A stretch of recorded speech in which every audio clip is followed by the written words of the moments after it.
আসসালামাইকুম, স্বাগত জানাচ্ছি বাইকার সিরিজ নতুন একটি ভিডিওতে। আমাদের কালেকশনে একটা বাইক যুক্ত হয়েছে। একটা বাইক এই মুহূর্তে সেল হয়ে যাচ্ছে, এটা আমরা দিয়ে দিব। এখানে দেখতে পাচ্ছেন সুজুকি জিক্সার একটা চলে আসছে আমাদের কালেকশনে।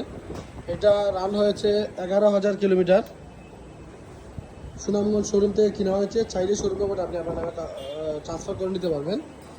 ফ্রেশ কন্ডিশনই আছে আলহামদুলিল্লাহ। বাইকটা রান হয়েছে 11,000 কিলোমিটার। 11,000 কিলোমিটার রানিংয়ের এই বাইকটি 2024-এর 9 নম্বর মাসে শোরুম থেকে কেনা হয়েছে। এই বাইকটা টেস্ট ড্রাইভ দেওয়ার জন্য বা বাইকটা সরাসরি দেখার জন্য আমাদের শোরুম বা বাইকটা সিটিতে চলে আসতে পারেন। এই বাইকটার মূল্য হচ্ছে 1,85,000 টাকা। আর আমাদের কালেকশনে আরও অনেক ব্ল্যাক কালার বাইক আছে, অনেকগুলো বাইক আছে। তো এই বাইকটা বা আরও অন্যান্য বাইক আমাদের শোরুম থেকে দেখার জন্য আমাদের শোরুম দা বাইকের সিটিতে চলে আসতে পারেন, এসে টেস্ট ড্রাইভ দিয়ে দেখতে পারবেন। আর আপনারা জানেন আমরা চেষ্টা করি প্রবাসী অথবা চাকরিজীবী হলে সহজ কিস্তি সুবিধার মাধ্যমে আমাদের বাইকগুলো আপনাদের হাতে তুলে দিতে পারি। ধন্যবাদ।